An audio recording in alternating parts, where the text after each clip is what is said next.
Good morning! Good morning! Hi! Obviously, hindi ako natuloy sa lakad ko, guys. Next week na lang. Kasi next week, uwi din kami ng Pampanga. So, next week na lang.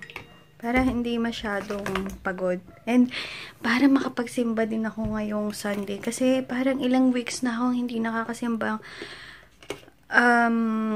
ngayong Sunday. Mga nakalipas na Sunday. Kaya ayun, magsisimba muna ako. Kamusta naman ang hair lalo ko. And guys, may nakita ako sa Instagram na mga gusto kong hair color ulit. Pero hindi muna siguro. Kasi papagalitan na naman ako ng iba kong subscribers. Sasabihin masisira yung hair ko. Tama naman sila. Pero, alam niyo yun, pasaway ang peg. Kaya, wala. Gusto ko lang ng bago. Gusto ko lang ng iba. Pero hindi naman sa ngayon ulit. So, ayun. Kakainis nga, hindi natuloy yung lakad ko ngayon eh. Pero, kailangan. Marami pa naman time. And, kasi iniisip ko kasi next week talagang madamihan na talagang tao. So, sana hindi naman agahan na lang namin. Kaya, yun. Magsisimba kami, maliligo na ako guys, and later na lang. And later, baka mag-ATC kami. Kasi may bibili ni mama ko sa healthy options. Kasi sa SM dito, wala. So, yun. So guys, nakabihis na ako, and ito lang yung dress na ginamit ko. And ito, nasuot ko na to.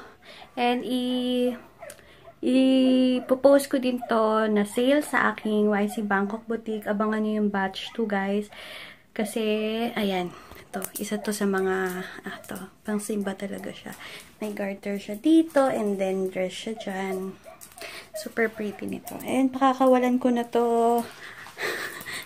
Sa next batch, isasali ko na siya. So, paalis na kami. And guys, nandito na ako sa bahay. Nakapagbihis na din ako ng tawag dito, ng damit. Nakapagbihis na din ako, and wala pa yung kapalit ni Manang. So, linis mode muna ang lola niya. Hi guys! Pamall ako. Pero traffic daw eh. Bahala na. Traffic kasi dun sa papuntang SM. Kasi basta sa may subdivision dun at Charbel. With the traffic. So, may kailangan kasi akong i-deposit talaga. Kaya, kahit traffic,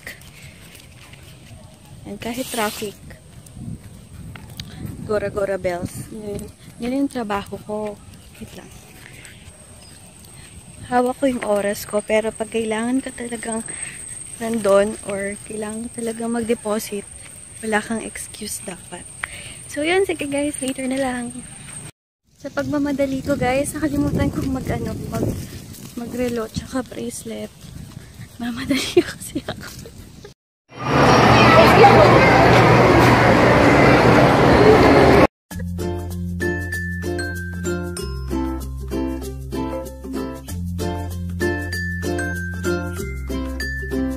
Sa sobrang uhaw ko, nandito ako sa Pancake House. Nag-order ako ng chocolate milkshake. Sarap.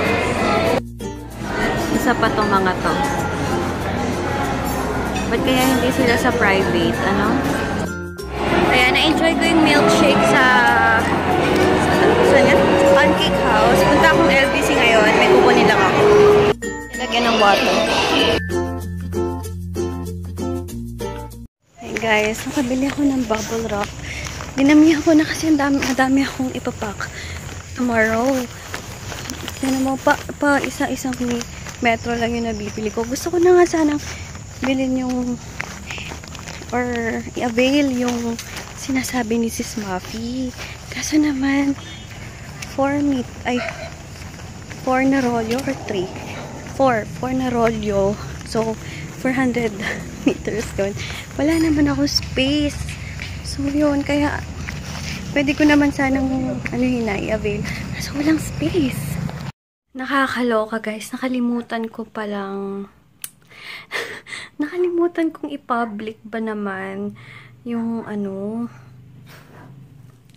yung vlog ko kahapon. Nakalimutan ko, so ngayon ko palang i-public. Pasensya na guys. Ayun, okay na. Kaya pala kanina, ngayon ko lang nabasa, may tatlong nagtanong bakit wala pang vlog, bakit hindi pa daw kung wala ba daw vlog kahapon. Tapos, nagtaka ako kasi alam ko, pinublic ko na, hindi pa pala. Pasensya na, ngayon ko lang na-public, so, nasa information box, guys, yung vlog kahapon sa mga hindi pa nakakanood. Nag-comment si Heart Evangelista. Ayan guys, nakahilamos na ako. Nga pala, yung palang L'Oreal na lipstick, pag uminom ako kunwari, then naka-straw, lahat ng, ang daming natatransfer sa straw. Kaya, hindi siya long-lasting. Hindi katulad ng Shuyo Mura, hindi katulad ng MAC. Of course naman, hindi katulad kasi price pa lang, diba? Pero, napansin ko, minum lang ako, kumain lang ako, yung lipstick is nagtatransfer sa fork, sa spoon, sa straw, alam niyo yun? Kaya, okay lang, kasi maganda naman yung mga color payoff niya, pero yung performance niya, kung gusto niyo siyang pang matagal, kung yung purpose mo sa kanya is yung pang whole day, hindi nyo siya maaasahan. Ako ng magazine, guys, yung Cosmopolitan. Itong cover niya is si Jeneline. Alam niyo naman, funny na Jeneline. Guys, curious lang ako. Ngayon, kayo, magkano yung pasweldo nyo sa mga kasambahay nyo? Tanong lang share nyo naman, comment nyo below kung magkano yung paswelduhan ngayon. Manila and province. Kasi alam ko, mas mahal pag Manila, no? Basta, comment nyo kung meron kayong kasambahay, magkano yung pasweldo nyo sa kanila. Bigla akong na-miss yung Jayco. Huling kain ko ng Jayco, nasa Pampanga pa kami. Nung nasa Pampanga kami, yung bagong bukas yung Jayco, grabe yung pila. Grabe, as in, grabe talaga. Hanggang labas talaga ng store. Ito, may nabasa ako. 5 things you should never compromise on. Number 1, skincare. Tama sila, guys. Nothing beats healthy skin. Even the most expensive makeup products won't be able to compensate for your skin issues. Before you purchase the latest foundation or concealer, build the ultimate glam team for your skin. Make sure you have a cleanser, moisturizer, exfoliator, toner, and sunscreen that complement your skin type. Remember, don't ever sleep without doing your beauty duty.